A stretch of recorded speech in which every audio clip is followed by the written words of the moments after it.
Halo, perkenalkan nama saya Rahmat Janawasa dengan NIM 13202204 Halo semuanya, perkenalkan nama saya Abdi Marlizen dengan NIM 13202204. Baik, di sini kami akan mempresentasikan makalah yang berjudul Analisis Ekonomi Penggunaan Kendaraan Listrik (EV) dan Infrastruktur Charging Station.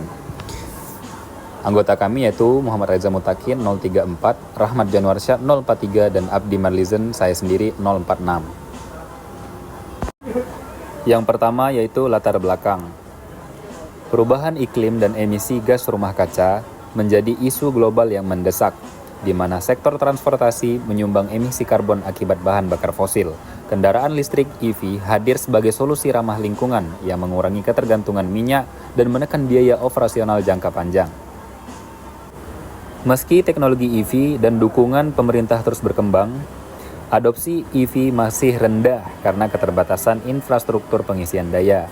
Oleh karena itu, diperlukan kajian kelayakan ekonomi penggunaan EV dan investasi infrastruktur charging station di berbagai kawasan.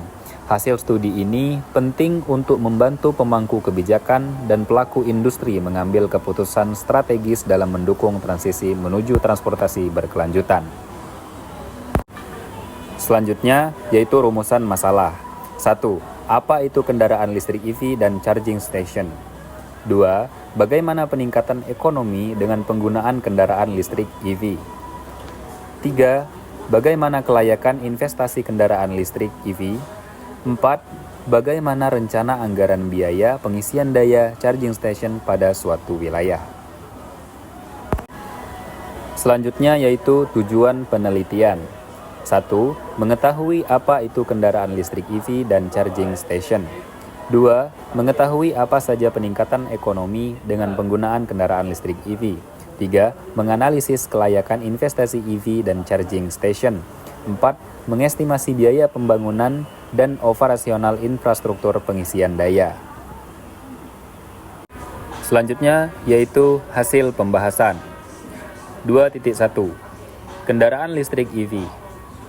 Kendaraan listrik (electric vehicle EV) adalah kendaraan yang menggunakan motor listrik dengan sumber energi dari baterai isi ulang, sehingga tidak menghasilkan emisi gas buang dan lebih ramah lingkungan.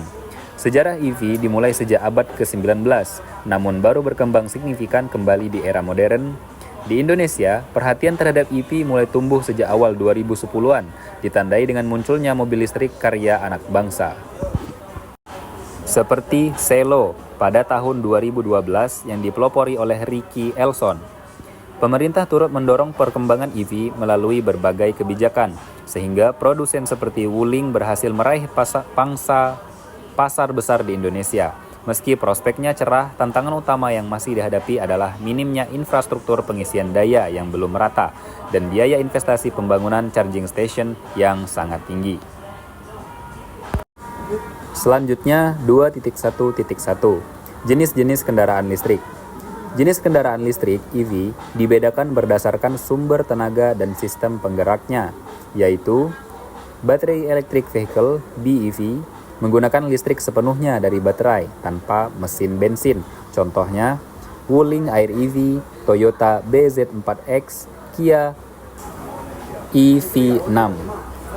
Plug-in Hybrid Electric Vehicle (PHEV) menggabungkan mesin bensin dan motor listrik, fleksibel dalam pengisian daya, dan memiliki jarak tempuh lebih jauh. Selanjutnya yaitu Hybrid Electric Vehicle (HEV), mengandalkan mesin dan motor listrik tanpa pengisian baterai eksternal. 2.1.2 Keunggulan kendaraan listrik EV. Kendaraan listrik memiliki emisi gas rumah kaca yang lebih rendah, sehingga lebih ramah lingkungan, biaya operasionalnya lebih murah karena menggunakan energi listrik, dan perawatannya lebih sederhana. Performa EV juga tinggi, dengan akselerasi cepat seperti pada Kia EV6 yang dapat mencapai 0-100 km per jam dalam 3,5 detik saja. Selain itu, tersedia fitur pengisian cepat dan teknologi canggih seperti ADAS untuk kenyamanan dan keamanan berkendara. Selanjutnya 2.1.3 Pemanfaatan kendaraan listrik EV. Pemanfaatan kendaraan listrik di Indonesia semakin berkembang, mencakup mobilitas harian, kendaraan keluarga, hingga angkutan komersial. Mobil seperti Wuling Air EV dan Cloud EV banyak digunakan untuk kebutuhan pribadi karena efisien dan memiliki jarak tempuh yang cukup. EV juga mulai digunakan pada angkot listrik dan kendaraan niaga seperti double cabin listrik buatan lokal. Penggunaannya membantu mengurangi polusi dan mendorong tumbuhnya industri otomotif hijau serta membuka lapangan kerja baru. Pemerintah dan swasta turut mendukung dengan insentif dan perluasan infrastruktur pengisian daya. Baik, untuk penjelasan selanjutnya akan diteruskan oleh teman saya, M. Reza Mutakin. Baiklah, saya akan meneruskan presentasi dari teman saya. 2.1 Charging Station, pengisian daya. Pengembangan stasiun pengisian kendaraan listrik umum di Indonesia penting untuk mendukung ekosistem kendaraan listrik. Hingga Desember 2024, telah dibangun lebih dari 3.200 SPKLU dengan target 6.278 unit pada 2025 agar mencapai rasio di charging untuk 17 kendaraan listrik. Tantangan utama pengembangan SPKLU adalah kebutuhan kolaborasi antara pemerintah, BUMN, swasta, dan lembaga riset. Untuk mendukung pertumbuhan pemerintah memperkirakan dibutuhkan sekitar 20.000 charging station agar infrastruktur tersedia merata. Dukungan sektor swasta, insentif, dan regulasi diperlukan agar pengisian daya kendaraan listrik berjalan optimal di seluruh Indonesia. 2.2.1 Jenis-jenis charging station. Stasiun pengisian kendaraan listrik umum SPKLU di Indonesia dibedakan berdasarkan kecepatan dan kapasitas pengisian daya, yaitu ultra fast, medium, dan slow charging. Ultra fast charging memiliki kapasitas hingga 150 kW dan mendapatkan mengisi baterai dalam waktu sangat singkat. Fast charging berkisaran antara 50 hingga 150 kW. Sementara medium dan slow charging memiliki daya lebih rendah, antara 5,5 hingga 22 kW, dan biasanya digunakan di area parkir atau rumah. Selain perbedaan daya, bentuk fisik SPKLU juga beragam seperti model, berdiri, standing power, menempel di dinding wall mounting, tiang pole mount, dan pedestal. Variasi ini disesuaikan dengan lokasi pemasangan serta kebutuhan penggunaan kendaraan listrik. Selanjutnya 2.2.2 Karakteristik charging station. Charging station memiliki karakteristik utama seperti kapasitas daya listrik, jenis konektor yang compatible, dan lokasi yang strategis. Infrastruktur SPKLU dilengkapi sistem mounting digital untuk memantau status pengisian secara real time. Stasiun modern juga dirancang untuk pengisian cepat, aman, dan integrasi dengan jaringan listrik nasional tanpa mengganggu stabilitas sistem. Slide selanjutnya 2.2.3 Manfaat charging station. Charging station memberikan kemudahan dan kecepatan dalam pengisian daya kendaraan listrik, mengurangi kekhawatiran jarak tempuh. Infrastruktur ini mendukung perjalanan jarak jauh, menekan emisi karbon, mempercepat transisi ke kendaraan listrik, serta membuka peluang bisnis dan investasi di sektor negeri terbarukan. Selanjutnya 2.2.4 Keunggulan charging station. Charging station memiliki keunggulan utama berupa pengisian baterai kendaraan listrik yang cepat. Dengan teknologi fast charging, mampu mengisi hingga 80% dalam 15-30 menit. Stasiun ini biasanya ditempatkan di lokasi strategis, mengurangi biaya operasional, emisi gas rumah kaca, serta mendukung energi terbarukan. Charging station modern dilengkapi teknologi pintar, integrasi smart grid, serta layanan chargeless sehingga menjadi bagian penting dalam ekosistem kendaraan listrik yang efisien dan ramah lingkungan. Penjelasan selanjutnya akan diteruskan oleh teman saya. Baik, penjelasan selanjutnya akan diteruskan oleh saya, Rahmat Januarsa. 2.3. Peningkatan pembangunan suatu wilayah. Peningkatan pembangunan suatu wilayah bertujuan meningkatkan kesejahteraan, membuka lapangan kerja, dan mendorong pertumbuhan ekonomi.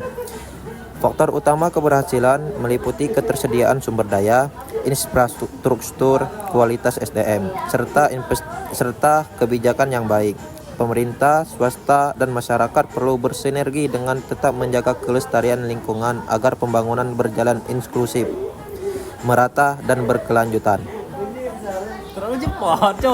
Selanjutnya 2.3.1 Operasional pengisian daya suatu wilayah. Operasional pengisian daya adalah proses teknis penyaluran energi listrik ke baterai kendaraan atau perangkat lainnya. Proses ini melibatkan konektor, pengaturan tegangan dan arus, serta sistem kontrol otomatis untuk memantau suhu dan tingkat pengisian.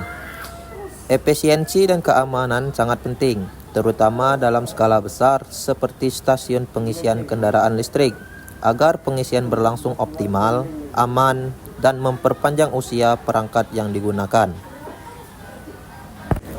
Selanjutnya 2.3.2 Strategi implementasi suatu wilayah. Strategi implementasi suatu wilayah bertujuan untuk mendorong pertumbuhan ekonomi yang berkelanjutan melalui pembangunan infrastruktur seperti SPKLU. Fokus utama adalah pemanfaatan potensi lokal, pemberdayaan UMKM, pelatihan, dan pemanfaatan teknologi digital. Dukungan berupa insentif dan kemudahan perizinan juga diperlukan untuk menarik investor.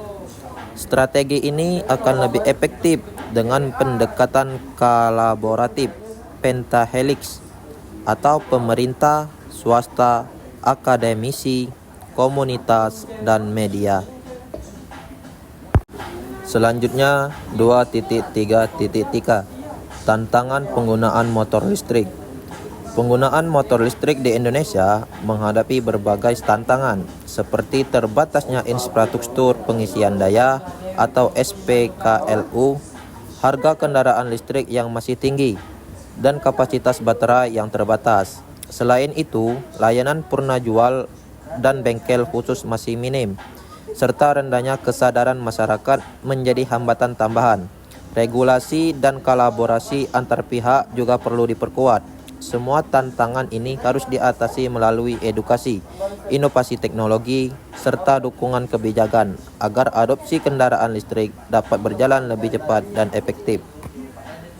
Selanjutnya 2.4 Kelayakan investasi pada kendaraan listrik. Investasi pada kendaraan listrik dinilai layak karena mendukung transisi energi bersih, ramah lingkungan, dan efisien secara operasional. Meskipun biaya awal masih tinggi, biaya operasional rendah serta dukungan insentif pemerintah membuat prospeknya menjanjikan. Namun, kelayakan investasi tergantung pada analisis aspek pasar, teknis operasional, dan finansial. Tantangan utama adalah rendahnya volume pengguna dan terbatasnya infrastruktur pengisian daya. Keberhasilan investasi sangat bergantung pada lokasi strategis, tarif kompetitif, pengelolaan efisien, serta dukungan kebijakan dan teknologi baterai yang terus berkembang. Selanjutnya 2.4.1 Aspek-aspek kendaraan listrik. Aspek kendaraan listrik mencakup keuntungan ekonomi karena biaya operasional dan perawatan yang rendah, serta insentif dari pemerintah. Permintaan EP terus meningkat seiring tren global dan dukungan regulasi lingkungan yang mendorong pengurangan emisi karbon. Tantangan utama adalah ketersediaan infrastruktur pengisian daya. EP sangat potensial diterapkan di kawasan urban seperti Jabodetabek dan IKN Nusantara untuk mendukung transportasi ramah lingkungan dan investasi berkelanjutan. Selanjutnya 2.5 Rencana anggaran biaya infrastruktur charging station rest area jalan tol dapat dilihat pada tabel berikut ini. Dari pembahasan yang kami presentasikan, dapat kami simpulkan bahwa penggunaan kendaraan listrik adalah langkah strategis untuk mengurangi emisi gas rumah kaca dan ketergantungan terhadap bahan bakar fosil, khususnya di wilayah padat seperti Jabodetabek dan IKN Nusantara. Pengembangan infrastruktur charging station sangat penting dalam mendukung adopsi EV secara luas. Meskipun masih ada tantangan seperti keterbatasan infrastruktur dan biaya tinggi, dukungan pemerintah dan kemajuan teknologi dapat mengatasi hambatan tersebut. Studi kelayakan dari aspek pasar, teknis, operasional, dan finansial menunjukkan bahwa dengan strategi tepat dan kerja semua multi pihak, investasi IP berpotensi memberikan manfaat ekonomi dan lingkungan jangka panjang. Keberhasilan implementasi akan mempercepat transisi ke energi bersih dan pengembangan kota hijau yang berkelanjutan. Dukungan kebijakan dan kesiapan infrastruktur menjadi kunci agar investasi ini berjalan efektif dan menguntungkan. Sekian dari presentasi kelompok 6. Thank you for everything.